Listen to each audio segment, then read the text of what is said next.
Hi there, Yulin Place. Where's JJC Smart? Hello, Saul Kripke.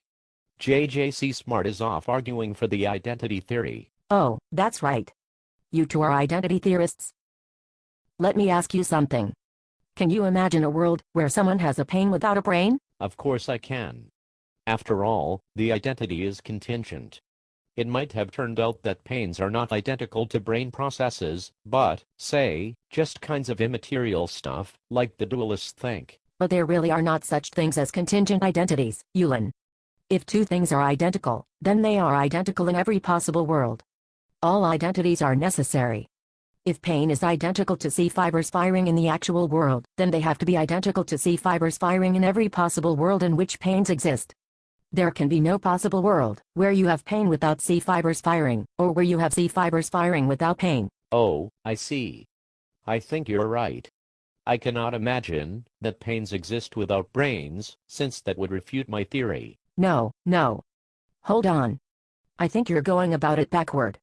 We can in fact imagine a world in which pains exist without brains, so this fact does refute your theory. Wait, Saul. I agree with you that being able to imagine a world in which pains exist, but brains don't, would refute my theory. But I now want to argue that we cannot in fact imagine this world. It's an illusion, similar to the way people think they can imagine a world in which heat exists without molecular motion, even though heat is identical to molecular motion. Oh, okay. Please do tell. So if I ask someone whether they can imagine a world in which heat exists, but molecular motion doesn't, they say yes. But they are mistaking something in the possible world that has the same appearance as heat does in the actual world. They see that people in the possible world have the same sensation when they are affected by this heat-like thing as we have as a result of heat in the actual world. But having the same sensations don't imply that the causes are the same thing. In the possible world, since there is no molecular motion, there is no heat, but there is something that causes people in the possible world to have the same sensations as we in the actual world have as a result of heat. Therefore, appearances to the contrary, the possible world is one in which heat does not exist, since molecular motion does not exist. It's just an illusion. Okay, so we cannot in fact imagine a world in which heat exists without molecular motion, even though we thought we could. So how does this relate to pain? It works the same way. We look at the possible world where brains don't exist, and it seems like we can imagine pains there. But in the possible world, people are having the same sensation as we do in the actual world when we are in pain, but they are not in pain, since there are no brains. They are having a sensation qualitatively identical to the sensation we have in the actual world when we have pain, but it's not pain. Therefore, it's an illusion here too. Saul, I'm glad you pointed this out.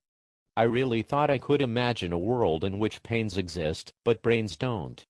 But now I see that I was mistaken.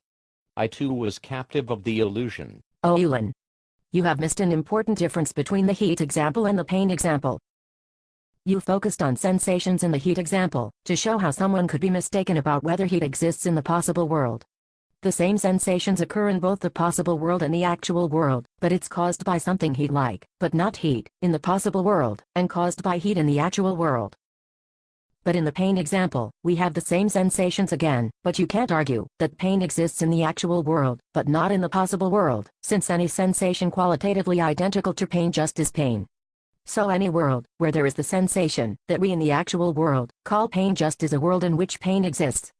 Therefore, there is no illusion involved here. If someone claims that she can imagine a world in which pains exist without brains, then she is under no illusion. And being able to imagine a world in which pain and brains can exist apart implies that identity theory is wrong. I'm going to have tracked down JJC Smart and see what can be done about this. Thanks for nothing, Saul Kripke.